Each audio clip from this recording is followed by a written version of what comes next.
Market जो है वो यूरोप में खुल जाएगी, पर उसके लिए क्या जरूरी है कि उनकी स्किल डेवलपमेंट जरूरी है, क्योंकि अगर स्किल्ड ही नहीं होगा तो वहां जाके क्या करेगा। तो इस बजट में जो मैं देख रहा हूँ जितनी भी ये पॉलिसीज हैं, तो हमारी जो भी हमारी कोर जो इम्पोर्टेंट जो हमारी स्किल्स हैं उनको इम्प्रूव करने के लिए उन्होंने काफी इसमें छोटी छोटी कई स्कीमें हैं जिससे कि कोर डेवलपमेंट होके, ताकि जो प्रोफेशनल एक जो एम्प्लॉयमेंट मार्केट में आता है वो बिल्कुल स्किल रेडी हो, वो एम्प्लॉयमेंट के लिए बिल्कुल रेडी हो, ताकि जो भी एक स्टूडेंट है वो सिर्फ उसकी थ्योरेटिकल नॉलेज ना हो, वो प्रैक्टिकली भी उसमें इतनी स्किल हो कि वो एम्प्लॉयबल हो। तो इसमें काफी इस पे जोर दिया गया है कि छोटी छोटी इन स्कीमों के मैं समझता हूँ वो एक बहुत अच्छा ये एक स्टेप है इस प्रॉपर डायरेक्शन। गुरलीन जी, रोजगार को कैसे बूस्ट किया जाए, एमएसएमई को कैसे बूस्ट किया जाए, इसके लिए इस बजट में क्या प्रावधान किया गया है सर? अभी जैसे हम अभी रणदीप सर और शेफी को सुन रहे थे कि रोजगार को उठाने के लिए, रोजगार बढ़ाने के लिए हर कदम जो भी बढ़ाया जा रहा है वो रोजगार को बढ़ाने की तरफ से देखा जा रहा है। जैसे कि अभी हमने बात करी कि मेडिकल प्रोफेशनल्स के लिए इंस्टीट्यूट बनेंगे, तो उसमें मेडिकल के कुछ स्टूडेंट्स बढ़ेंगे।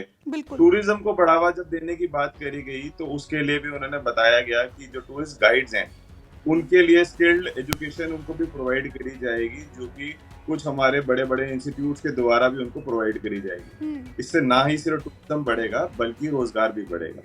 जो नई इंडस्ट्रियों को रिलीफ दिया जा रहा है, प्रोसीजरल रिलीफ दिया जा रहा है, कॉर्पोरेट मित्र बनाए जा रहे हैं जो कि ICAI, ICSI, ICM की तरफ से करे जा रहे हैं, tyre 2 tyre 3 cities, temple town cities. तो ऐसी चीजों में जब भी कोई नई इनोवेशन आएगी, कोई इसमें डेवलपमेंट आएगी, तो वो सबसे पहले हमारे को जॉब एम्प्लॉयमेंट को ही बढ़ाएगी। जॉब एम्प्लॉयमेंट इन्होंने काफी डेप्थ से इसमें इन्होंने प्रस्ताव रखा है। ठीक है, यहाँ पर अगर कनेक्टिविटी की बात करते हैं मैम, तो कनेक्टिविटी के लिए जो है 7 हाई स्पीड रेल कॉरिडोर बनाए जाएंगे। इस बजट में इसका प्रावधान किया गया है। देश में सी प्लेन बनाने वालों को सपोर्ट किया जाएगा।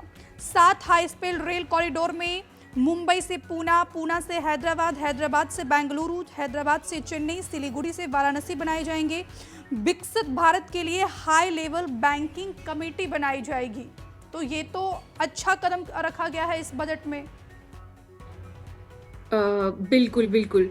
जैसे कि मेरे सीनियर गुरलीन जी और रणदेव जी कह रहे हैं कि इकोनॉमिक ग्रोथ पे ज़्यादा है कि आम आदमी के लिए नहीं इतना कुछ मिल पाएगा, बट आम आदमी को इनडायरेक्टली बहुत कुछ अपॉर्चुनिटीज़ मिलेंगी। जैसे कि डेडिकेटेड ये फ्रेट कॉरिडोर उन्होंने इंट्रोड्यूस किया है ईस्ट से वेस्ट की तरफ, सूरत की तरफ, राइट। आपने जैसे बोला कि पुणे हैदराबाद की ये शुरू की जा रही हैं रेलवेज, तो ये सब किया जा रहा है ताकि एम्प्लॉयमेंट जनरेशन हो सके, ताकि बिजनेस और बढ़ सके और इंडिया एक मैन्युफैक्चरिंग हब और सर्विस सेक्टर हब के जैसे वर्ल्ड में उसकी पिक्चर बनाई जा सके, ताकि हम वर्ल्ड डेवलपमेंट में सबसे ज़्यादा कंट्रीब्यूट कर सके और उसका फ़ायदा ले सके। सो इंफ्रास्ट्रक्चर पे बहुत जोर है। इसके साथ साथ इंफ्रास्ट्रक्चर सिर्फ ये बड़ी सिटीज़ में नहीं, इन्होंने इंफ्रास्ट्रक्चर को टायर 2 और टायर 3 सिटीज़ में भी इनकरेज करने की पूरी कोशिश है। उसके लिए भी स्पेसिफिक स्कीम्स हैं। इंफ्रास्ट्रक्चर इंटरवेंशन में क्रेडिट गारंटी स्कीम है।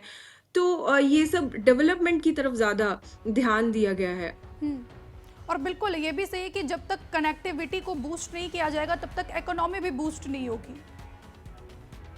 राइट, बिल्कुल। लेकिन अश्विनी जी, यहाँ पर अगर हम अगर यहाँ पर बात करते हैं इंफ्रास्ट्रक्चर इन्वेस्टमेंट ट्रस्ट के लिए, तो कार्गो ले जाने के लिए फ्रेट कॉरिडोर बनाए जाएंगे। इस बजट में इसका भी प्रावधान किया गया है। 5 लाख से ज़्यादा आबादी वाले टीयर 2 और 3 के शहरों के डेवलपमेंट के लिए 11.2 लाख करोड़ का आवंटन किया गया है। 2026-27 में इसे बढ़ाकर 12.2 लाख करोड़ किया जाएगा। इसके बाद रियल एस्टेट की रिसाइकलिंग के लिए भी योजना बनाई गई है। वाटर वेज का इस्तेमाल करने के लिए ट्रेनिंग दी जाएगी। वाराणसी और पटना को डेवलप करके इंटरनल वाटर वेज को डेवलप किया जाएगा। हमसे जुड़े रहने के लिए हमारे YouTube चैनल को सब्सक्राइब करें और नई वीडियो की नोटिफिकेशन के लिए बेल आइकॉन को दबाएं।